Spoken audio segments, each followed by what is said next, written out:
Hello po mga kalingap, magandang umaga, hapon, gabi sa inyo lahat. Narito po tayo ngayon mga kalingap sa may bulwagan ng Katarungan dito sa Daet. Kasi may nakapagsabi sa atin, kuha tayong impormasyon na may mga papupuntahin daw dito.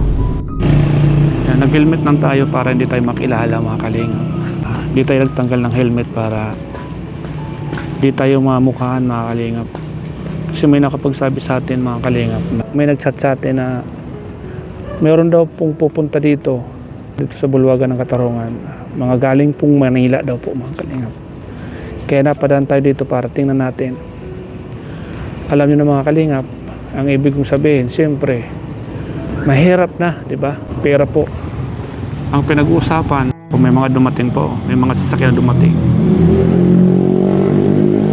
po yung impormasyon na natanggap natin. May padaan tayo dito mga kalingap at titingnan natin para ma-sure natin. May nakapagsabi mga kalingap na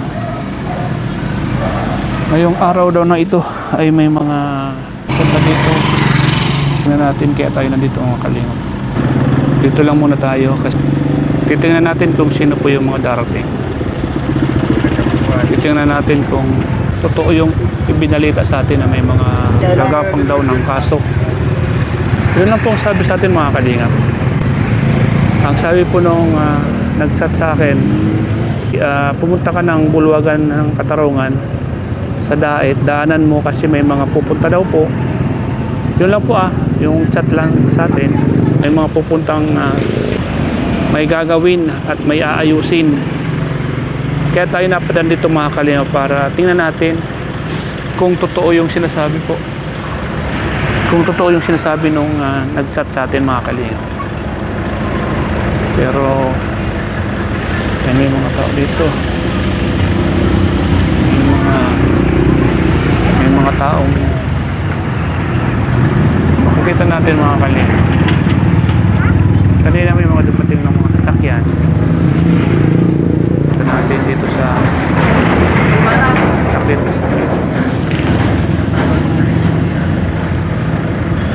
Mga kalingap, totoo yung balita na meron pupunta dito mga kalingap.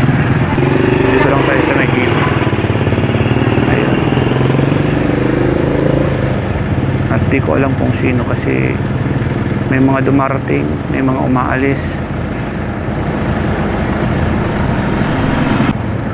Spy daw po mga kalingap. Totoo daw po yun mga kalingap. Itong nasa likod kong sasakyan mga kalingap, kanina pa to dito, kung makikita nyo itong sa likod kong sasakyan, yan po ay medyo kaduda-duda. Dito lang muna tayo, abang-abang lang tayo. Maganda na rin po yung nakakasiguro tayo mga kalingap para kung sakali man na may dumating, makikita natin at may papaalam natin siyempre kay Kuya Bal. Mas maganda na po yung lagi tayong mag-iingat at lagi tayong alerto kasi alam naman natin ang kalaban. Kung napansin nyo po nga, di ba, pumunta ng Daet, pero ano ang ginawa po mga kalingap? Maliban pala dun sa kaso, mayroon pang ibang plano. Kung makakita nyo po mga kalingap ngayon, di ba, nagkakagulo na ang Team Guapa. Nagkakagulo po ang Team Guapa dahil nung pagpunta ng Daet, iba pala yung inasikaso, di ba? Nakita natin hindi siya umattend ng hearing dahil po pala mayroon po siyang ibang tinrabaho. Alam niyo na po ang ibig kong sabihin, di ba?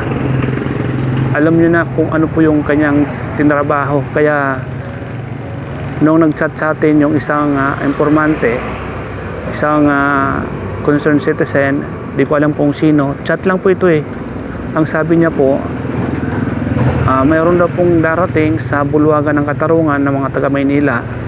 Hindi ko po alam kung sino-sino, basta pinapunta lang ako dito at tingnan ko daw po kung may mga dumating. Kaya nandito tayo mga kalingap para kahit paano makita din natin kung totoo ba yung sinasabi nung nag-chat sa atin.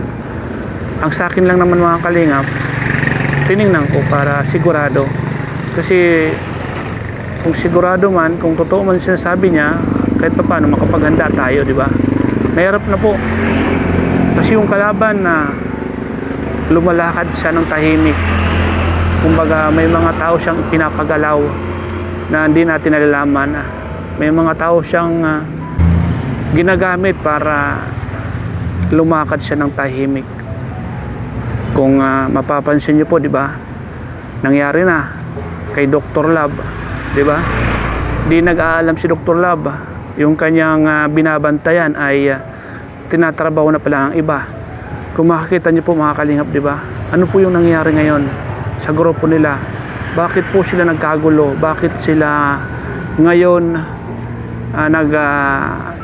didiskusyon, di ba?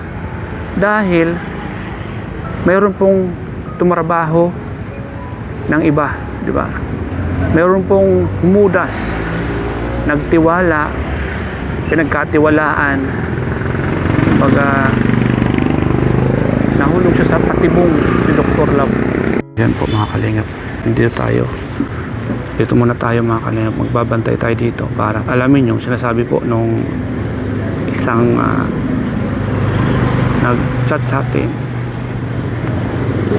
at yung nagbalita sa atin kung totoo yung kanyang sinasabi, di ba mga kalingap? Mas maganda na rin po yung sigurado tayo, maganda na rin yung sure tayo. Kasi nung nakaraan nung may hearing ay napansin natin may mga taong kakaiba yung mga ikinikilos. Kung makikita nyo dyan sa poste na yan, mayroon silang ikinabit dyan. Hindi natin alam kung ano po yung ikinabit na yon, di ba? Kung makikita natin doon sa una kong vlog, kaya nahinala naman.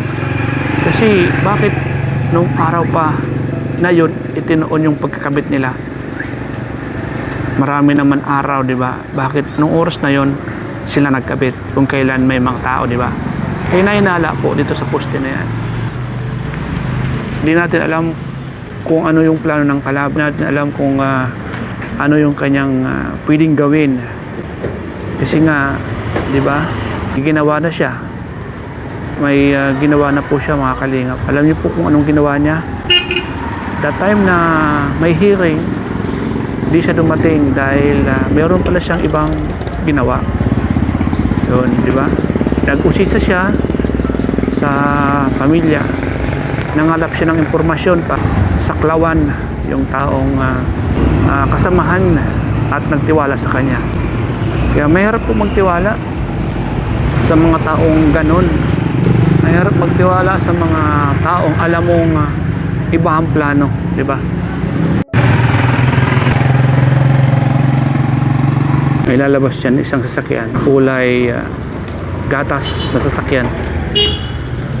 Kailangan po natin kung kaninong sasakyan ito mga kalingap. Ayan po, ito na, di ba?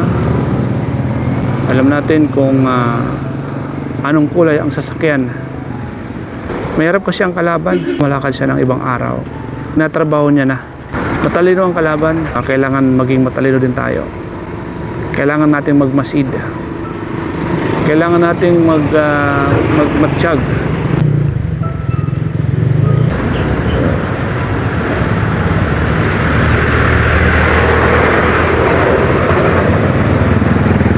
Dito lang tayo mga kalingap.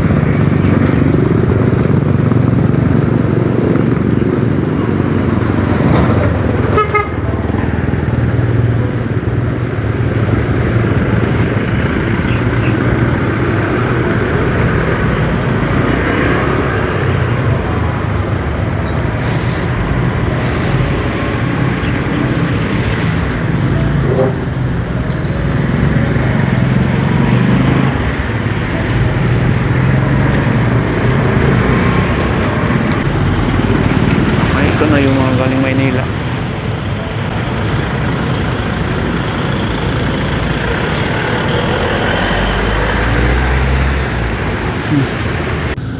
Dito muna tayo magtingin-tingin. Abangan natin kung may mga palabas pa para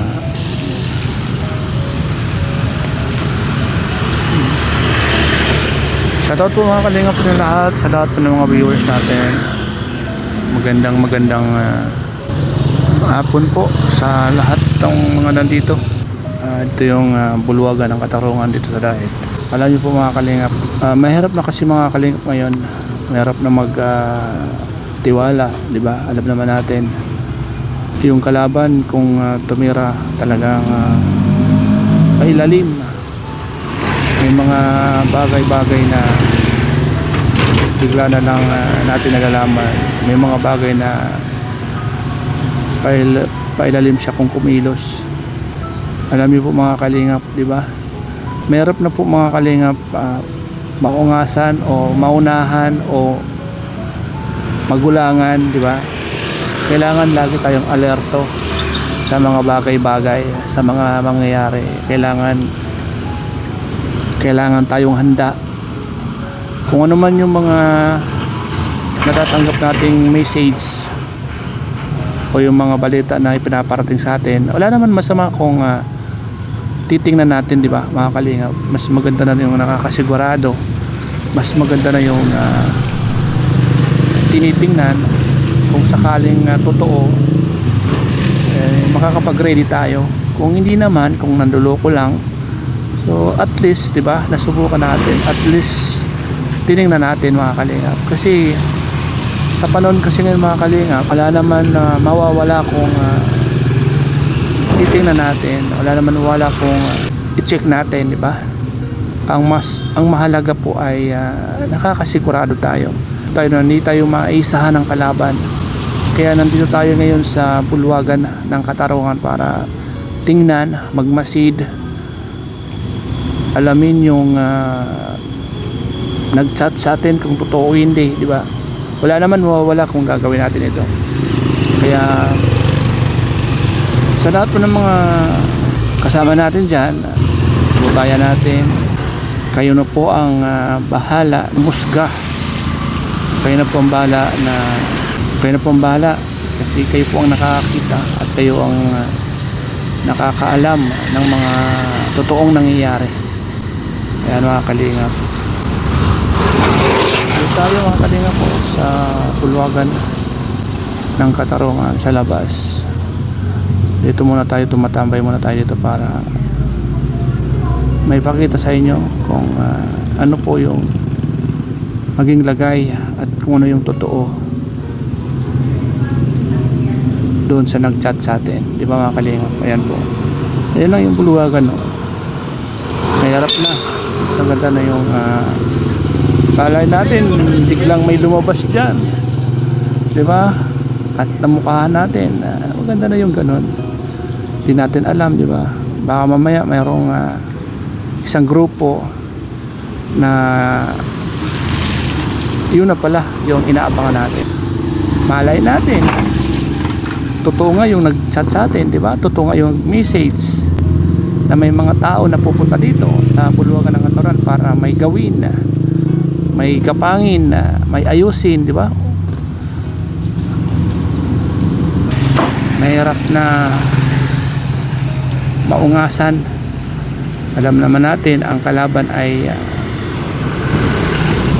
mautak ang kalaban natin. Ayan po mga kalingap, shoutout po sa lahat mga kalingap, sa lahat ng mga nandito po, sa lahat ng mga viewers natin. Salamat po sa inyong suporta. Medyo nagiging palaisipan ko yung mga nangyari sa Team Guapa, yung nangyari doon sa founder at doon sa mga pinapasok nila. Naging inaha sila sa sarili nilang teritoryo. Isipin nyo po mga kalingap, inaha sila sa sarili nilang teritoryo, pinapasok lang sila sa patibong. Pagkatapos makapasok, ginisa sila sa sarili nilang mantika. Doon sa nag-chat sa akin, nandito tayo ngayon sa sinasabi mo, pumunta dito, may mga nakita tayo, may mga labas-pasok ng mga sasakyan. Di ko alam kung yun na yung sinasabi mo. Salamat sa iyo at nagpaalala ka kahit paano, naging alerto kami Kumbaga naging handa kami. Nakita ko, pinuntahan ko, siguro naman na sa vlog na ito ay kung mapapanood man niya ay mabubulabog siya, makakapag-isip siya na mayroong mga concerned citizen na mga nag-chat at nagpapaalala sa amin. Salamat sa iyo kung sino ka man. Sana tuloy-tuloy mo lang yung pagiging concerned citizen mo. Ibahagi mo yung mga nalalaman mo at nakukuha mong impormasyon. Dito lang tayo sa katotohanan. Huwag tayong kumampi sa mali. Paglaban natin kung ano yung nararapat. So yan po mga kalingap, hanggang dito na lang muna ang ating vlog. Ingat po palagi. God bless po.